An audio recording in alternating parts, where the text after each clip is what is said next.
Hello friend, welcome to my YouTube channel technical question up. मैं हूं आलोक रंजन और मैं लेकर आया हूं यूरिया प्लांट का दो क्वेश्चन जो बहुत ही इंपॉर्टेंट है। पहला जो है Y MB1 is so height, यानी कि MB1 को इतने हाइट पे क्यों रखा गया है। दूसरा, Y E1 vapour line so height and U loop, और दूसरा E1 की जो वेपर लाइन है वो इतनी हाइट पे और यू लूप में क्यों दी गई है, ये दोनों इस वीडियो में समझेंगे। तो चलिए शुरू करते हैं।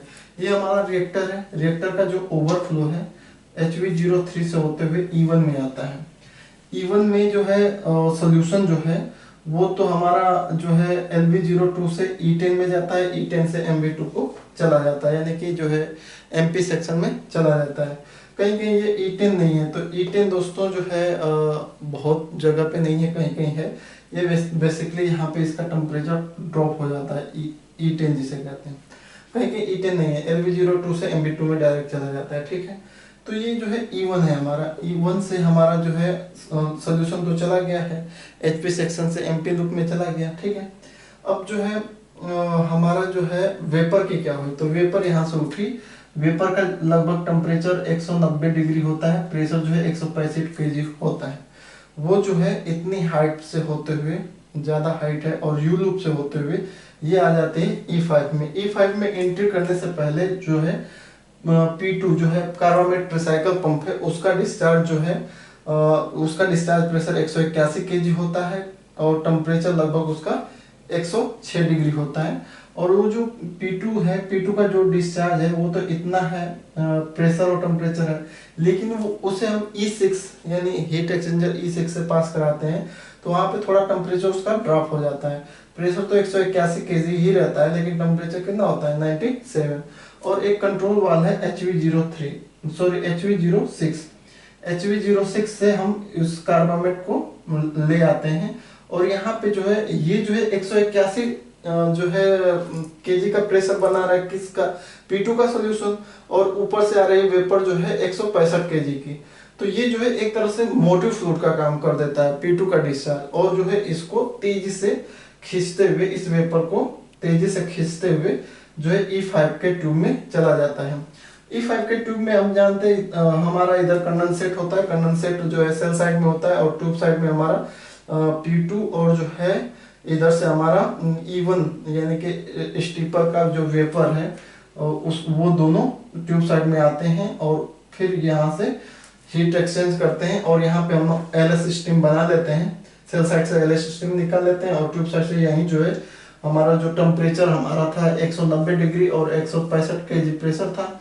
इसका था टेम्परेचर 97 डिग्री और 181 kg प्रेशर था। तो ये जो है ट्यूब साइड से जैसे ही निकलते हैं तो इसका टेम्परेचर ड्रॉप हो जाता है। जो 190 डिग्री का टेम्परेचर है वो 158 डिग्री के आसपास हो जाता है, और प्रेशर भी ड्रॉप होता है। जो हमारा जो प्रेशर जो है इसी के वेपर के इक्विवेलेंट हो जाता है, 165 kg प्रेशर ही रहता है। फिर ये जो हमारा ट्यूब साइड से निकल के सीधे आ जाता है MB1 में, और MB1 में जो सोल्यूशन है, जो लिक्विड सोल्यूशन है कार्बामेट जिसे कहते हैं, वो सीधे आता है नीचे बाय ग्रेविटी, और जो है HV02 कंट्रोल वाला लगा है उसके थ्रू हमारा EJ1 में आ जाता है। इजेक्टर, एक तरह से इजेक्टर यहाँ पे हमारा मीडिया बन गया। तो यहाँ पे EJ1 में आगे बाय HV02 से। तो HV02 में तो इजेक्टर है, तो इजेक्टर में दो चीज चाहिए, एक मोटिव फ्लूइड, एक प्रोसेस फ्लूइड। तो प्रोसेस मोटिव फ्लूइड वो फ्लूइड होता है जिसका प्रेशर हाई होता है। तो प्रेशर किसका हाई है, यहाँ पे इजेक्टर में एक जो है हमारा P1 यानी कि P1 जो है अमोनिया जो है रिएक्टर में फीड करता है, रिएक्टर फीड पंप है। तो ये P1 है। P1 का डिस्चार्ज जो है लगभग 269 और 269 उसका प्रेशर होता है, और टेम्परेचर 35 डिग्री होता है। फिर वो जो है P1 का जो डिस्चार्ज E4 में जाता है। E4 में उसका जो टेम्परेचर थोड़ा बढ़ जाता है, प्रीहीट हो जाता है, तो टेम्परेचर 35 से 78 डिग्री हो जाता है, और प्रेशर वहीं रहता है।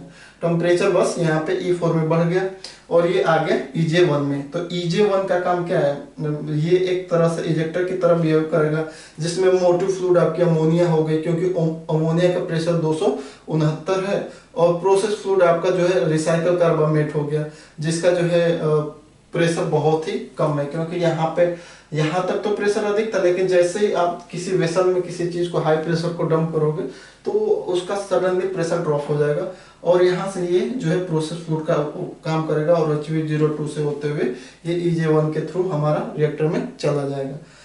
और यहाँ पे थोड़ा सा हम देख लेते हैं रिएक्टर का प्रेशर कितना होता है। 156 kg होता है, टेम्परेचर 188 डिग्री होता है। अमोनिया का कहाँ, यहाँ से जो जस्ट रिएक्टर में इन हो रही है उसका प्रेशर 240 kg के आसपास होता है, टेम्परेचर 73.6 डिग्री होता है।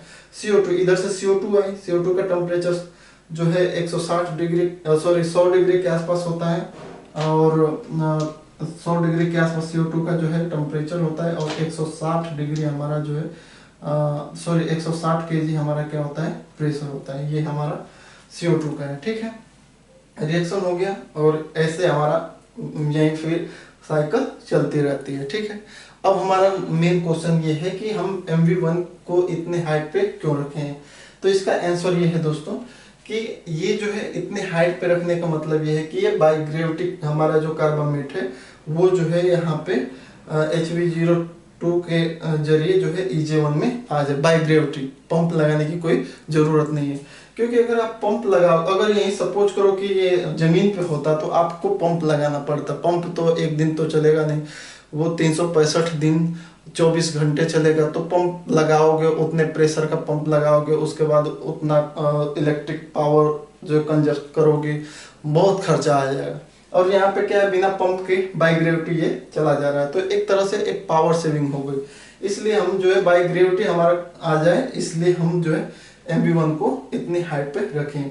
दूसरा हमने क्वेश्चन पूछा था कि E1 की जो लाइन है वो वेपर लाइन है, उतनी हाइट पे क्यों है और U लूप में क्यों है, उसको समझिए। दोस्तों इसको समझने के लिए आपको जो है एकदम इनिशियल स्टेज जो होती है प्लांट चलाने की, जैसे प्लांट शट डाउन में आप प्लांट को चलाओगे, तो प्लांट जब चलाओगे तो सबसे पहले हम आपका ये रिएक्टर चलेगा तभी तो कन्वर्जन होगा, तभी तो आगे सब कुछ होगा। तो रिएक्टर मेन है, यानी कि हाई प्रेशर सेक्शन सबसे पहले मेन है। तो उस कंडीशन में क्या होता है, तो उस कंडीशन में ये सब कुछ भी नहीं रहेंगे, आगे का टेम्परेचर प्रेशर कहीं कुछ भी नहीं रहेगा। तो हमें क्या है, सबसे पहले हमें क्या करना है, P2 चलाना है। हमारा कार्बामेट रिसाइकल पंप को हमें चलाना है, लाइन में लेना है। तो जब P2 को चलाओगे आप और इधर आप P1 को चलाओगे, इधर CO2 मिल ही रही है आपको। तो सपोज करो आपने P2 चलाया, जो है कार्बामेट रिसाइकल पंप जो है आपने चलाया, लेकिन ये HV02 है, HV02 इसमें कोई प्रॉब्लम आ गई, ये जो है खुला ही नहीं, मतलब आपने चलाया लेकिन ये क्या हो गया, बंद हो गया, कोई प्रॉब्लम आ गई, दिक्कत आ गई। तो उस कंडीशन में क्या है कि P2 जो है जितना डिस्चार्ज करेगा कार्बामेट को, तो वो ट्यूब से होते हुए ये सबसे पहले ये MV1 में भरेगा और उस पर से ये निकलना चाहेगा। तो इधर जो है हमारा 22 kg का प्रेशर जब तक नहीं होगा तब तक ये जो है PV7A या PV7B जो है नहीं खुलेंगी। PV7A MP लूप में भेजेगा, PV7B जो है ब्लो डाउन करेगा, तो ये नहीं भेजेगा।